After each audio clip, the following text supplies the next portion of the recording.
আমার মেয়ে যেদিনতে হয়েছে 12টায় হয়েছে, একটাইতে যত ফোনে দক্ষিণ 24 পরগনার ভিতরে 16,000 নিচ্ছে।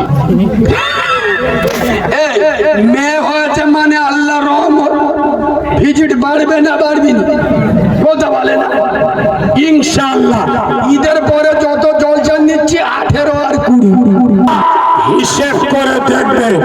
আমরা কোন মদ্যদের পেট থেকে এসছি না মেয়েদের পেট থেকে এসছি কথা বলো। তাহলে মহিলা আল্লাহর নিয়ামত। আমি নিজে প্রতিদিন বিশ্বাস করুন, আমার যত কষ্ট হোক প্রতিদিন জলসা তো 2-3টে জলসা করে বাড়ি ফিরবো। আমি যখন ভোরের বেলা ঢুকবো মেয়ের মুখের দিকে তাকালে যে শান্তি, যে মহাব্বত আল্লাহ দিয়েছে, আমার ফুটফুটে বাচ্চাটার আমি কোলে নেবো। দাদা ছেলে মেয়ে ছেলে সোনামণি মা বোনেদের সোনার ভাইদের আমি পায়ে ধরে বলে যাচ্ছি, খোদার কসম আপনাদের জান্নাতে রাস্তা দেখিয়ে যাচ্ছি। যে যে দল করেন, যে যে পার্টি করেন, যে যে সিলসিলা করেন, অনুরোধ করে যাচ্ছি দুটো পায়ে ধরে 3টে কাজ করবেন। হালাল খাবেন, 5 ওয়াক্ত নামাজ পড়বেন, বাম্মা সেবা করবেন, মরে যাবেন আল্লাহর দয়ার জান্নাতে জায়গা হবে। ফতোয়াবাজিতে যাবেন না, এ দল ও দল করবেন না। খোদার কসম যে দল করুন, যে পার্টি করুন, নামাজ সবার জন্য ফরজ।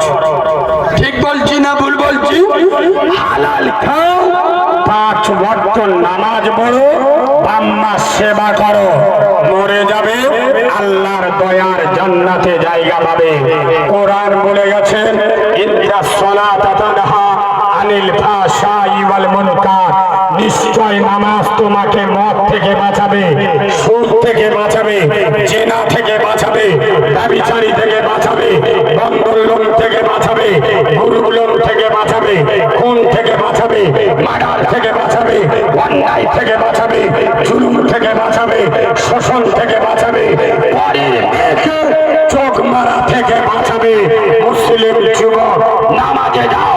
রাসূল বলে যাচ্ছে মান তারাকাস সালাতা মুতাআম্মিদান ফাকাদ কাফার। যারা ইচ্ছা করে নামাজ ছেড়ে দেয় তারা কুফরি করে। যারা উঠে যাচ্ছ ওয়াজ এখন শেষ হয়, যারা বুঝতে পারে এই জন্যই বক্তারা আমার ওপর খেপে যায়।